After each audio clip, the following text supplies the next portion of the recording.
सदर साहब ने कहा कि आपका सूबा बना ही नहीं, आपके नुमाइंदे हैं ही नहीं, अभी से आपसे टैक्स लेना चाह रहे हैं ताकि पाकिस्तान का खून तो अभी से चूस रहे हैं, आपका इलेक्शन भी खत्म नहीं हुआ। चेयरमैन पाकिस्तान पीपल्स पार्टी बिलावल भुट्टो ज़रदारी गिलगित बल्तिस्तान में थियण वारी चूंडुनि में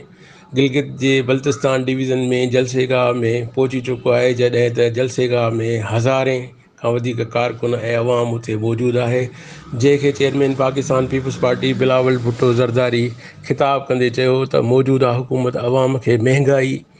ऐं बदहाली खां सवाइ कुझु न ॾिनो आहे, हमेशह यूटर्न वरितो आहे। हिन चयो त इमरान हुकूमत मुल्क में महांगाई ऐं बदतरीन मुआशी बदहाली जी ज़िम्मेवार आहे। हिन चयो त अवाम खे कूड़ा दिलासा ॾेई 1 करोड़ नौकरियूं ऐं 50 लख घर ॾींदासीं, पर अॼु ॾींहं ताईं हिन सिर्फ़ु मुलाज़िमनि खे जबरी बरतरफ़ करे ऐं बेरोज़गार कयो आहे ऐं बेघर कयो आहे। चेयरमैन बिलावल भुट्टो ज़रदारीअ वधीक चयो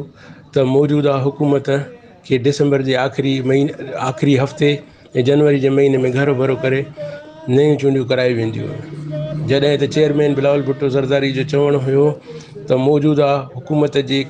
कुधे अमल सबबि तारीख़ जे 70 सालनि में अहिड़ी महांगाई न थी आहे जो हिन मौजूदा हुकूमत में महंगाई थी आहे। है ही नहीं, अभी से आपसे टैक्स लेना चाह रहे हैं ताकि पाकिस्तान का खून तो अभी से चूस रहे हैं,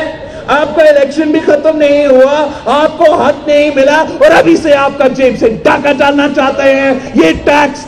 गिलगित बल्तिस्तान के अवाम के लिए नामंजूर है, नामंजूर है, नामंजूर है।